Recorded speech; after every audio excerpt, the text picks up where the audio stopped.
Europe 1, circuit court. Jusqu'à 14h avec Maxime Switek et Anne Le Gall. Le portrait. Le portrait d'une personnalité qui change le monde à son niveau, c'est tous les jours avec vous, Cyrielle Ariel. Et vous avez rencontré pour nous une primatologue qui nous invite à préserver davantage les grands singes. Il s'agit de Sabrina Krief.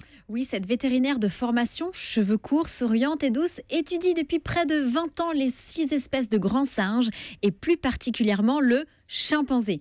À 43 ans, cette professeure au Muséum national d'histoire naturelle fait régulièrement des allers-retours entre Paris et le parc national de Kimbalé en Ouganda. Sa mission, nous alerter sur les fléaux qui menacent les chimpanzés. Et le coup de cœur avec cet animal, elle l'a eu au premier regard. C'est elle-même qui le dit. Le problème et le moteur de mon travail aujourd'hui est que à chaque fois que je partage une journée avec eux, il y a des nouvelles questions qui germent. Et le fait de partager un peu de leur temps de vie dans cette belle forêt, de leur vie sociale, de leurs interactions incroyables, non seulement entre eux, mais aussi avec l'environnement, suscite toujours chez moi autant de curiosité. Il n'y a aucune monotonie dans nos journées quand on les passe avec les chimpanzés en forêt. Et il va me falloir encore quelques années avant d'épuiser mon énergie pour les suivre sur les pentes en Ouganda.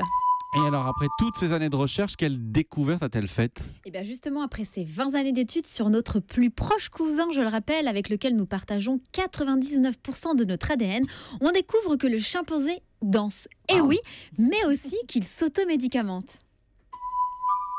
On a mis en évidence que les chimpanzés étaient capables de se soigner, d'automédication, ce qui ajoute encore à notre proximité, puisque ça fait une 50aine d'années que les chimpanzés sont étudiés en milieu naturel. On a découvert qu'ils avaient des capacités cognitives, une intelligence fabuleuse, qu'ils utilisent des outils, qu'ils ont des cultures, qu'ils font par exemple la danse de la pluie, et de savoir qu'ils sont aussi capables de trouver dans cette immense forêt tropicale des plantes capables de les soigner, pour moi, a été une découverte extraordinaire.